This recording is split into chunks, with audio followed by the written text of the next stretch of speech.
Good morning, detectives. Welcome to your learning journey lesson. This is Wednesday, the 3rd of February AM lesson.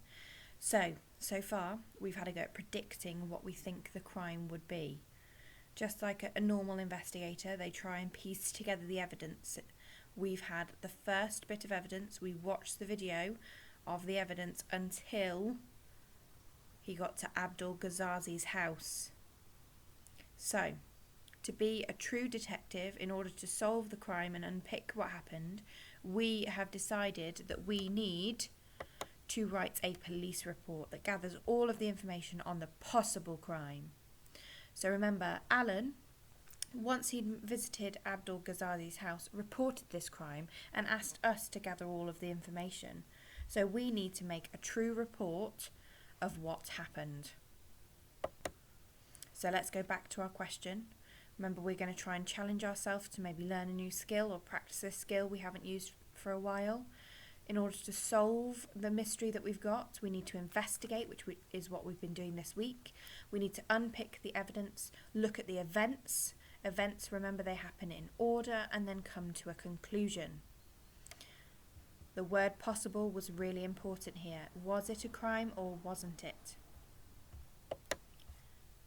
So, Alan was looking after the dog. They went for a walk. The dog went missing. What happened next? Let's watch and find out. "What?" whispered Alan, almost afraid to hear the answer. "I turn them into ducks!"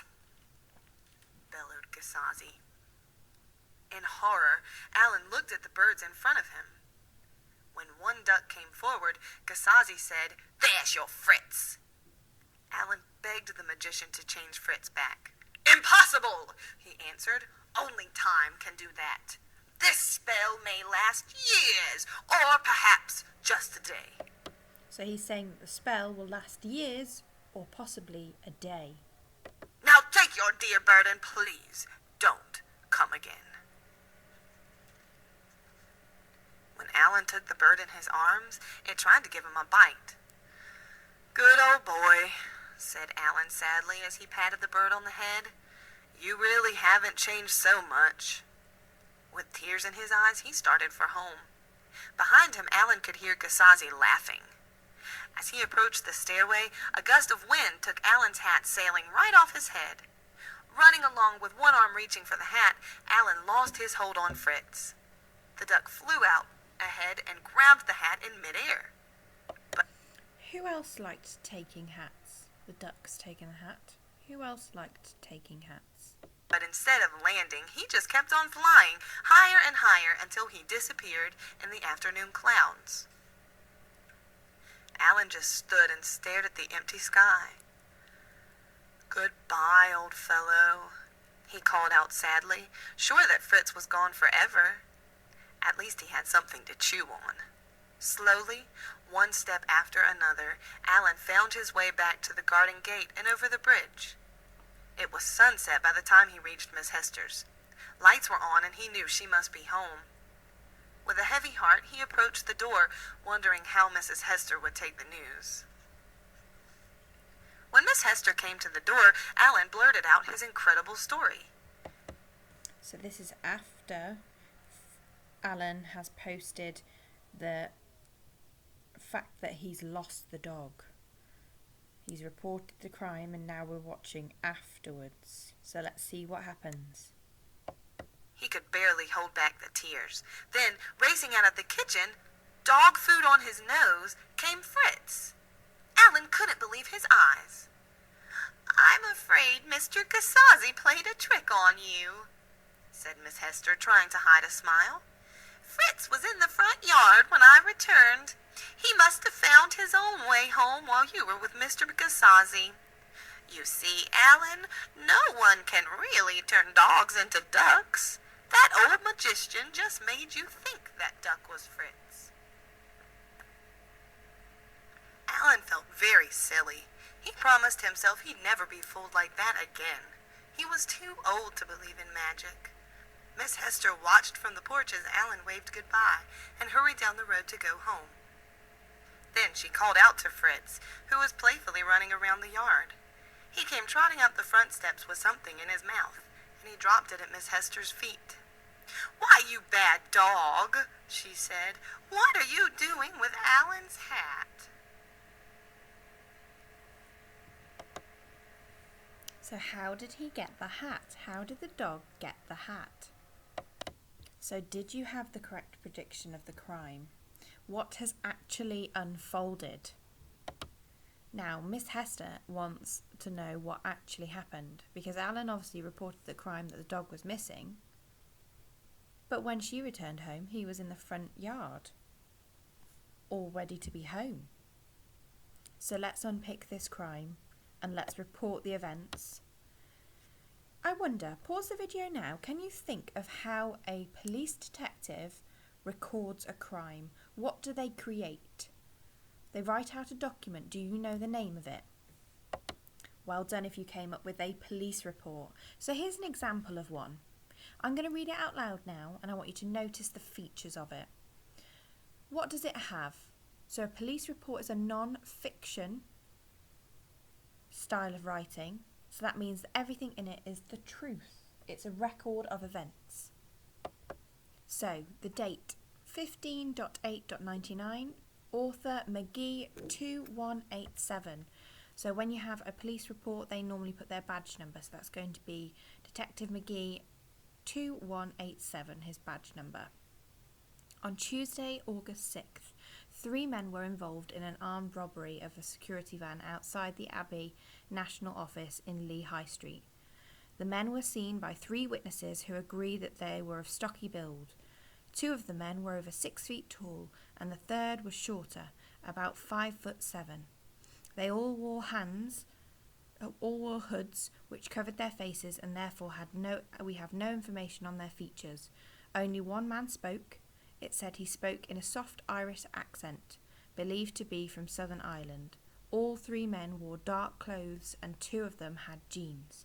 The only distinguishable feature belonged to the slightly shorter man who had a tattoo on his lower part of his right leg. It is not known what this tattoo was. So the first bit, you can see they've given a description of the men involved. So who was involved in the possible taking of Fritz? Abdul Ghazazi. So one of our jobs would be to describe Abdul Ghazazi and Alan. Then it goes on to describe what's happened. It appears the men drove down the high street in a Ford Fiesta. They were seen waiting in the car by a number of passers-by. As the security van approached, the 2 men in the back of the car were seen to leave the car and walk along the road towards the Abbey National. Then, when the van stopped, the guards got out and straight away the 2 robbers moved behind them. Each robber was seen producing a gun. Next, the guards were told to lie down on the floor, and while one robber watched over them, the other took the keys to the open van. So now they're reporting the events, what happened in chronological order.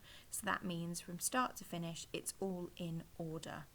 So you can see by carrying on with the police report, they then go down to where it finished. So later, the car was found abandoned on the site of the old Odeon Cinema. So our job today is to start thinking about the events that happened. We're going to record the events and then on Friday have a go at making our own police report together. So here's a note for us all. So we have a short but sweet letter for us. Dear detectives, I need your help to write up the report of what happened on the day of March 12th in the case of the missing dog. Kind regards, Miss Hester. So Miss Hester has obviously had Alan come in and go, Miss Hester, I reported a crime. Fritz is missing. But Fritz was in her front yard all along. So we need to record the events from the video and the pictures that we've seen of our evidence, what actually happened on the day of March the 12th. So this is our work for today. So again, there's no worksheet. I would like you to present this in a similar way as what I've got here. So this black line here is your page outline. Today's date is Wednesday the 3rd of February, and the learning objective is to use the past tense to record evidence for a police report. Now this morning's job is just to talk about the features of a police report, which we're going to talk about now. We've started to talk about it, and then we will write it up together. Then, in the afternoon, you are going to be doing the order of events. I have sent you the link to the video with our stills and the voiceover for the events of the day. You need to write them down in order using bullet points, please, a bullet point list. Then, I've split my page down the side, leaving space for linking thinking and how am I feeling. So how are you feeling about writing a police report now? You might still be down here, and that's fine. And you might say, I'm not confident on how to write it all together. But then I know that I can give you more support on Friday. So, pause the video now, set your page up ready, and let's get back to the features of a police report. Again, pause the video now, set up your page, and let's get started. Okay, so our features of a police report. We use the past tense because we're talking about something that's already happened. And again, we've talked about this before. We describe the events in chronological order. We use connectives that signal time. So for us, that's our time adverbials, like we've got here, next, after, on Tuesday, August 6th. Ours would be on March the 12th. Then it says focus on individuals or groups. So the two people that we will be focusing on are Abdul Ghazazi and Alan. Include vital details, so that's recording the events as we hear them from that evidence video. And use specific names, so Alan and Abdul Ghazazi. So here are the main features of a police report. Pause the video now and have a go at writing these in your own words. And then get ready for the PM lesson.